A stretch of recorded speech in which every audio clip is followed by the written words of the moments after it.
Hand Applique 101, How to Master Straight Lines, Curves, and Corners. Tools for Hand Applique. Let's look at some of the tools that we'll be using for hand applique today. The first thing that you'll want to do is download the template that I've provided. This template will print off at 5 inches square and have a heart-shaped petal as the shape. The reason we're choosing this particular shape is that it's good for both regular and reverse applique. More on that in a minute. But this means that we will be able to do a corner that points out as well as points in, as well as convex and concave curves. The next thing that you will need are 5-inch squares of fabric. I chose 3 from a charm pack that I already had. You will want thread to match one of the squares that you will use for your applique piece. The other 2 will be background. You will need a needle. Whatever you're comfortable hand sewing is a good place to start. I like something that's fairly short. You can use an applique needle, a between, a regular needle. As long as it's good and sharp and not too super thick, you should be good. I will show you how we're going to baste our shapes in place. You can use your regular sewing thread for that, or I like to use, for temporary sewing like basting, a pre-waxed thread. I also like to have a thimble. Again, this is optional, but it might make your sewing experience more pleasant. I like thread gloss, which the kind that I use is a beeswax gloss. This little tool is a measuring gauge, and it has a section that's 1/4 inch wide. It makes it really easy to place our basting. So when we get to that, you'll see why that's nice. Again, it's not necessary, but it's a nice to have. You'll also want a few straight pins to hold your piece of fabric in place until we get it basted. If you're first starting out with applique, use whatever straight pins you have on hand. If you really get into it, I suggest going to an applique pin because they're a lot easier to use. They're a little shorter and less likely to get caught in your thread. Applique and reverse applique. There are 2 types of applique that we're going to talk about today. The first is regular applique, where you take a shape, you cut it out, and you place it onto the background piece. So you can see that my background piece was this white speckle, and the piece that was appliqued on top of it was this purple speckle. The second type of applique is when you place what appears to be the background on top of a base fabric, and then you have the shape cut out of your background fabric, and you applique that shape down to the base. And so you can see here that the base fabric that extends all the way to the edge is this pink with the purple outer piece appliqued down. Each type of applique will have a reason to use it. Most of the time you're going to find you're using regular applique, but there are times that reverse applique is a very useful tool. Using applique templates. To prepare your template, you'll want to cut out both the square and the inner petal shape. You can use an X-Acto knife, or I actually inserted this into my Cricut cutter and cut it out of cardstock there. I do suggest cardstock if you happen to have it on hand because it does make things easier. Alternatively, you could print this out on regular paper and just be very careful. If you're only doing 1 or 2 pieces, that should make it be a perfectly fine option. And if you're doing a lot of pieces, you may want to consider transferring it to a template plastic that's clear or translucent. I'm going to take my 5-inch square of fabric. In this case, it was a charm square. And this piece is going to be both my inside piece is going to be for regular applique, and the outer piece is going to be for my reverse applique. And that way I'm going to get 2 blocks out of 1 cutting. I'm using a fabric marker. You can use whatever is going to mark well on your particular fabric. So I'm just going to make sure that I've got a line that I can see. Fill that side in a little bit. And then I'm going to grab a pair of scissors, and that's going to be what I cut with. I'm going to cut with a fairly small pair. Whatever you're comfortable with is the right kind of scissor. I'd like to start by cutting on one of the straight sides. And I fold that in half right on the line. Make sure that it's lined up. Just give it a little snip, and then we cut around the edge, right on that drawn line. Now we have two pieces that are cut from our template. This piece will be used for the reverse applique, and this will be used for our regular applique. Positioning applique shapes. We're going to start with our regular applique, and I'm using a 5-inch square, just like I had used for the first piece. This also came from the same charm pack. I'm going to place this template that we just used to trace our shape directly onto the background, and that's going to let me easily position my inner shape. I'm going to use just a couple of applique pins to hold it in place. And these are going to hold just long enough for me to get my basting stitches in. Basting for hand applique. Let's baste our shape into place. We're going to baste 1/4 of an inch all the way around our shape for our regular applique. I'm using one of these handheld tools, this little seam gauge that has a 1/4 inch section that makes it easy to know where I need to position my stitching. I'm going to start my basting by taking a small stitch with my needle. I'm going to pull that thread through until I have 1 inch or 1.5 inches, somewhere in there, tail that's still hanging out. Then I'm going to come back to that first part, and I'm going to take another stitch right where that same one was. This means I don't have to take the time to tie a knot, and this will be an easier thing to pull out when I'm done appliquing my shape into place. So it will hold long enough for me to do my stitching, but it won't be a big pain. I won't have to pull out scissors and clip each knot. So I'm going to stitch about 1/4 of an inch, and I want to be as close to that 1/4 of an inch as I possibly can. So as I go around, I may test my 1/4 of an inch using my gauge. We'll get rid of our pins soon, and you don't want your pins to catch at any point, but you really don't want them to catch when you're doing your final stitching. So that's one of the reasons that we baste. As I work my way around, I'm checking my 1/4 of an inch. And the stitches I'm taking are a tiny bit smaller on the curves, but on longer, straighter edges, I would make my stitches between 1/4 and 1/2 inch long. Now that my shape is mostly sewn into place, I'm going to go ahead and pull out those pins. And when you're doing a straighter edge, which may come up on other shapes more than this one, because this is a fairly small shape, you can also take more than one stitch onto your needle. This is sometimes known as rocking your needle in quilting, but you can also use it in basting, and your stitches can get slightly longer. When you approach a corner, you do want to make sure that your stitch is going to be both 1/4 of an inch away on the side you've been stitching, but also 1/4 of an inch away from the next side, because you want a nice sharp corner for that basting line. The reason we're using 1/4 of an inch stitching for our basting is because we are going to fold our raw edges underneath to meet that basting line when we actually stitch. That's going to leave us with an 1/8 inch seam allowance, but it's going to be really easy to achieve because we are using this 1/4 inch basting. So when you come to the end, we're going to do the same sort of ending as we did at the beginning. Take a small stitch as your last stitch, come back and take that small stitch one more time. That's going to lock in your thread. You do want to leave a bit of a tail, so about 1 inch of a tail, and then you are going to be ready for your applique. Hand applique stitches.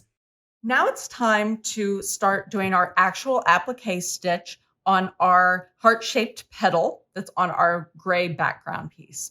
When you're ready to start, I'm going to start on one of the straight sides, and I'm taking my finger and folding back the edge of the applique.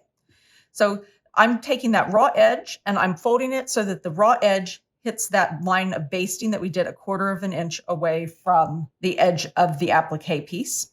And I'm just going to tuck my needle in behind here and sneak it in so that my tip of my needle is coming right out of that fold. It gives me a good place to start. I'm folding with the end of my finger so that you can see the raw edge is sticking out here.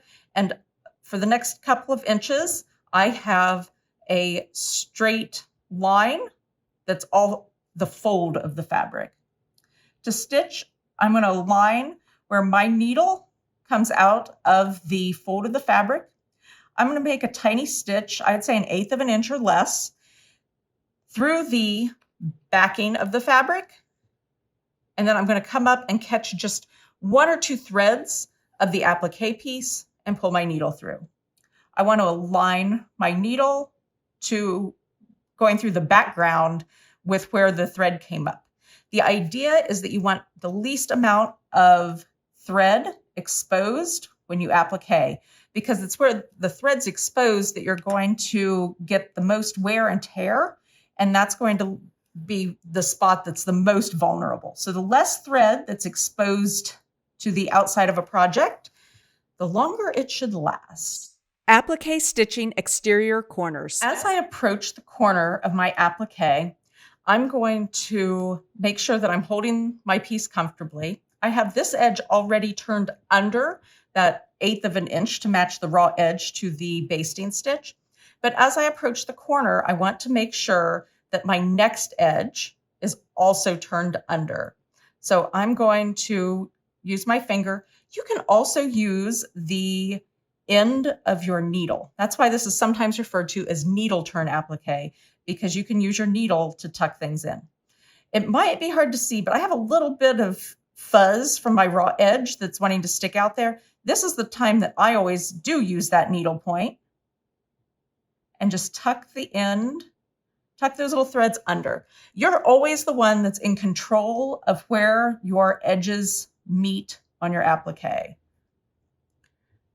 I'm going to continue stitching. I might decide that I want a little added security as I reach a point in particular.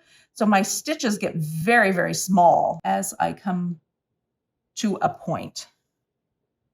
And that's also going to help hold all those little fuzzy bits from the edge of your fabric under as you approach the corner. Even with tiny stitches, you want to make sure that you align the point of your needle into the background fabric. We're traveling under the background fabric, and we're just coming up to nip a couple of threads from the applique piece. So now we've gone around our corner. I'm going to continue stitching along this straight edge, and then we're going to get to our first curve.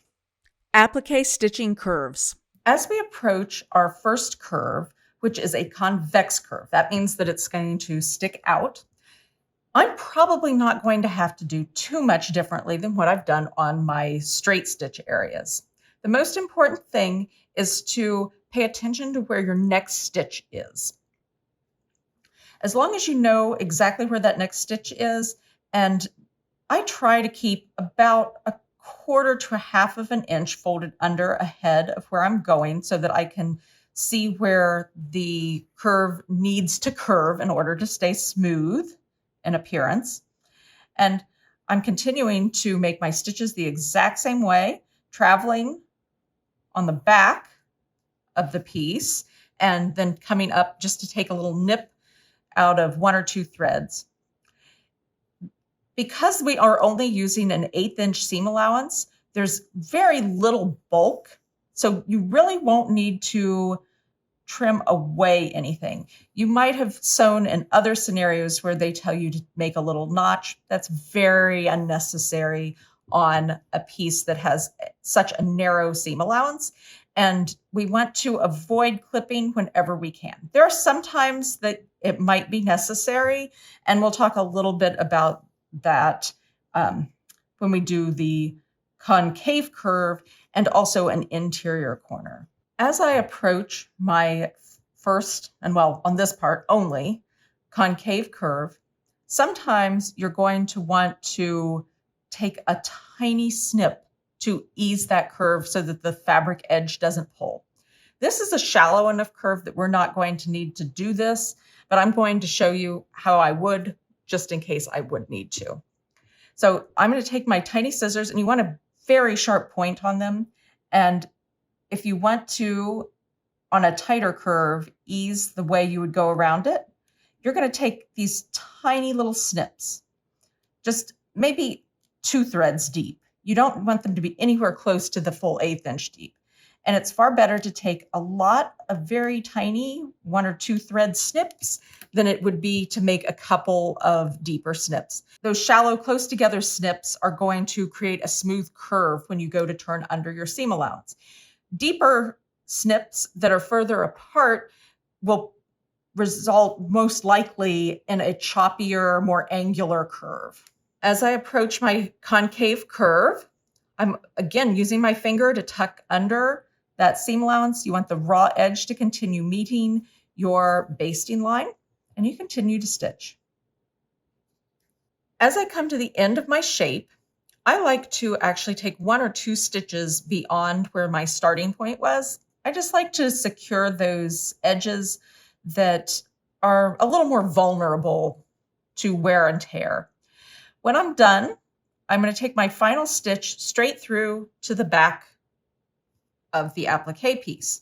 At this point, I can tie my knot. So I just like to wrap my thread around my needle. This time, from this thin a thread, I wrapped it about 4 times. I keep my finger in the loop. That way I can position it as close to the fabric as possible. And I tie a little knot. Again, another vulnerable area of our stitching is our tail. So I like to slide my needle close to where I made the knot just through the backing fabric. So it's not showing here on the front. And I'd like to take the tail end so that it just is less likely to catch on things while you're working on it. When you look at the applique, you can see that I've made this pink line of stitching, and it's almost continuous because we're trying to keep all of our traveling on the back of the applique, and our final stitching is virtually invisible on the front of our piece. Now to pull out the basting stitch, I can just take the eye end of my needle and just loop it under both the start and stop stitches. And then I take it somewhere in the center. If you have a longer piece, you're probably going to want to pull it out a little more gradually. But here we go. We've ended up with our heart-shaped petal for our regular standard applique. Positioning reverse applique shapes. Positioning our reverse applique is quite easy because we're using 2 5-inch squares. I just need to position my cut piece. You want to handle it fairly carefully because it does have the center cut out of it, so it's a little more likely to distort. But I'm going to lay this over my piece of backing fabric. And I'm going to place straight pins on the 4 corners. If you were doing a bigger shape of reverse applique, you may want to put in a few more pins. And actually, I'm afraid that I might get some movement here, so I'll put a pin here. And this time, I'm going to stitch 1/4 inch around the shape, but instead of being on the inside of the heart, I'm going to be on the outside because I am stitching down what is going to ultimately appear to be the background fabric. When approaching the corner of your reverse applique, you want to be just as careful about making sure that you come to that 1/4 inch away from not only the side that you're stitching, but you want your final stitch to be 1/4 inch away from the next adjoining edge. So you might want to do a little guessing and checking to see how that's going to align.